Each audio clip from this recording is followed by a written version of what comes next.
I watched because I went down that rabbit hole after I watched the clip, and I watched him tell the Moth joke. Right.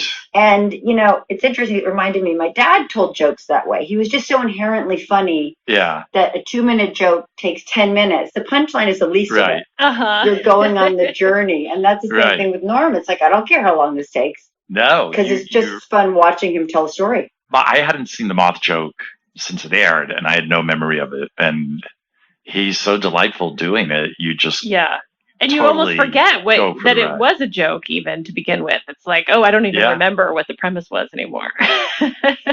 Yeah. He's such like a disruptor. Like the night of the Moth joke show, I remember I was walking off, like act one, we do all the comedy stuff, and then I have to go off stage and we go edit, pull it up or tighten it or whatever. I go back to the edit room, and I left the studio, and I'm walking in a hallway, and Norm's being brought the other direction to be the guest.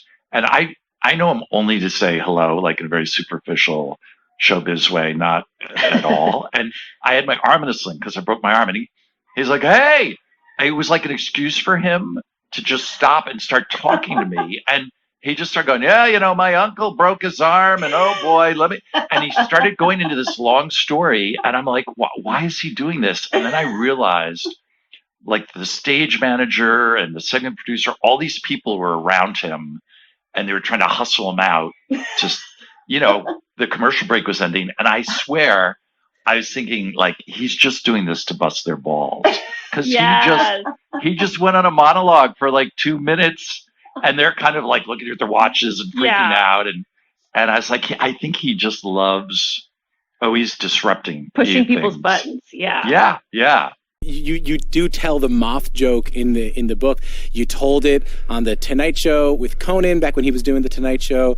It was it's a long kind of joke. And just a few months ago, maybe about a year ago, it kind of got revived online, and people were putting it up online, calling it the best telling of a joke ever on television.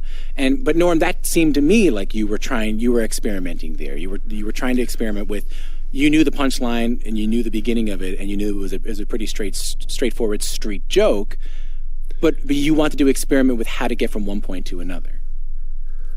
Yeah, it was both an experiment and it was an experiment born of necessity, because Conan told me I had to do a second spot, which he'll sometimes do.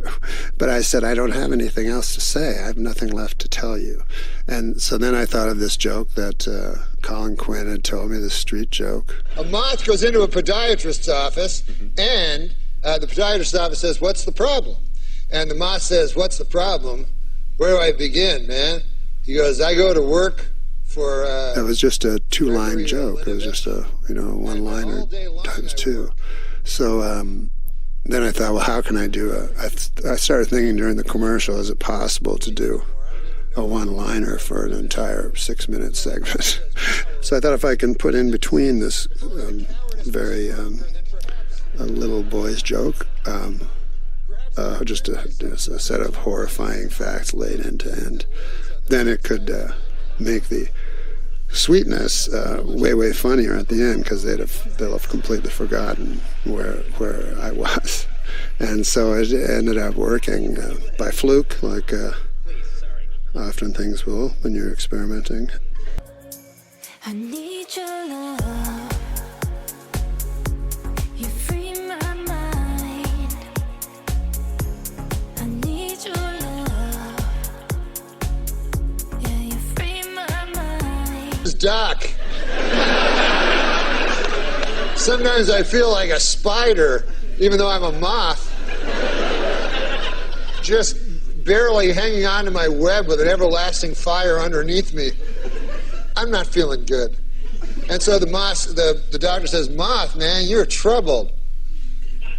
But you should be seeing a psychiatrist. Why on earth did you come here? And then the moth said, because the light was on.